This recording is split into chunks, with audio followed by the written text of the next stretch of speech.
there are other things that affect it.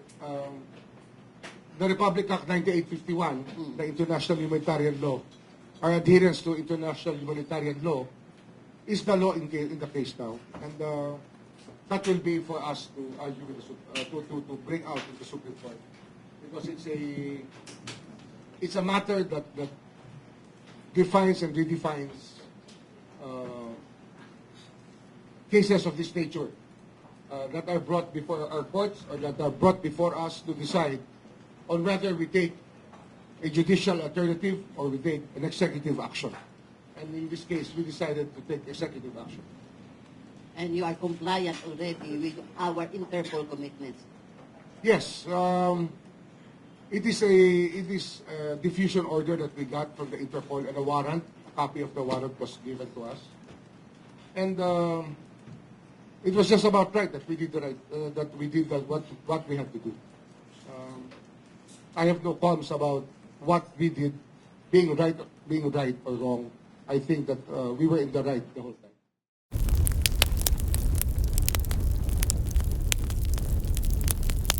You have talked with him already. I haven't spoken to him, but I will not anymore delve into the reasons behind this move, because we have to move on from here. We cannot stay in the past. That thing is past already. It's a past issue already. So you are saying you are ready to face the next, so you are moving forward. So you are now preparing for the possibility. Yes, we will prepare for the possible round of legal arguments if need be, because the way that I've said it already, it's a done deal. The man is already under the jurisdiction of the ICC. It is extraterritorial. It's in another country. So it's beyond the scope of our legal system already. We have already turned over the person arrested to the ICC for proper trial in this position. Sir, I showed you a video. I showed you a video about your previous hearing of before the Senate. I think on August what's the date? When you are saying that the proper August 28, 2024, before a public hearing, you had stated that the Interpol should have forced through that request, arrest, before the Philippine courts. That was your position before, to avoid any legal issues later. And apparently, it did not happen that way. Well, there are many laws involved when we look at a judgment of this nature or a judgment of a court order. The first thing we look at is the jurisdictional fact and whether or not there is jurisdiction. And in the Cayetano versus Pangilinan case, I think the Supreme Court, in an obiter, already stated that all things that happened prior to a certain date in 2019 are still within the jurisdiction of the ICC. So that's one thing that we have to consider. Cayetano, what is Pangilinan. So we can look. You are now looking at the things, those precedents. Well, there are other things that affect it. The Republic Act 9851, the international humanitarian law, our adherence to international humanitarian law is the law in the case now. And that will be for us to argue to bring out in the Supreme Court. Because it's a matter that defines and redefines cases of this nature that are brought before our courts or that are brought before us to decide on whether we take a judicial alternative or we take an executive action.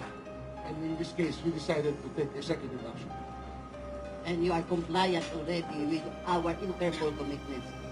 Yes, it is a diffusion order that we got from the Interpol and a warrant. A copy of the warrant was given to us, and it was just about right that we did what we had to do. I have no qualms about what we did being right or wrong. I think that we were in the right the whole time. Okay. And since you mentioned about international humanitarian law, the jurors and Jokra are asking me to ask you this question because this really pertains to your jurisdiction. On the case of Harry Roque, the former presidential spokesman Harry Roque, what's the status now on his human trafficking case with Alice Goa? It's supposed to be in the preliminary investigation. We're waiting for the resolution of the case from the panel of prosecutors. We're still awaiting that. We're very, very circumspect about evaluating the evidence. We make sure that they go with their work unhampered. We do not influence what the prosecutors think, but we just wait for them to do their job. And when that is said and done, then whatever case needs to be filed, that needs to be filed, will be filed. No definite timeline, no deadline? It will be very soon because it's been pending for quite a while already. Yeah. And he has submitted his counter affidavit already in Abu Dhabi. Okay. If I'm not mistaken, he submitted his counter affidavit. He's replying to the accusations. That is being evaluated by the panel of prosecutors. And I don't even know who this panel is because we try to be blind when it comes to this matter. We leave it to them to evaluate the cases before them. you don't know the panel members. I don't know personally who constitutes the panel. I may know all of them, but Patulion is the Prosecutor General, and he's the one who I think constituted the panel. Yes. So, there are now requests, I think, from the Quadcom that the DFA or at least the DOJ initiate proceedings to cancel his Philippine passport because he's now appearing, he's flying from Dubai to The Hague, now appearing as ICC. That can only happen when there is a case filed. I don't think that we want to violate anybody's right to travel. But when the case is filed, then everything else will follow. Everything else will follow. So for now, he can do his ICC job. Kasi wala pa kayong na-file na case sa kanya. Wala pa. Did you also file a similar case to Mr. Roque at The Hague? No. Actually, it's a non-entity in this drama. It's a non-entity is the one trying to put in space in the picture. But it's a non-entity as far as I'm concerned. Yes.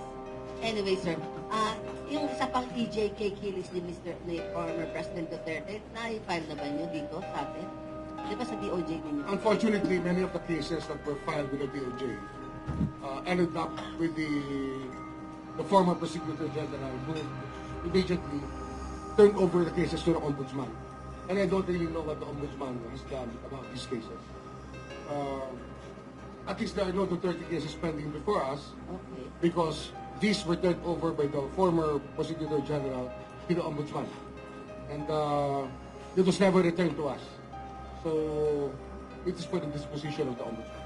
I thought the Quadcom turned it over to you. They conducted The Quadcom hearings, we got copies of the minutes of the Quadcom hearings, Oh. but we have to do a case build-up before we file any case. We cannot file a case on mere allegations stated in a public hearing of the Senate. We have to get the proper evidentiary value within our grasp for us to be able to file a case. We do not file a case out of scuttlebutt or out of statements made publicly and make them into gospel truth. We do not do that. We have to validate every fact.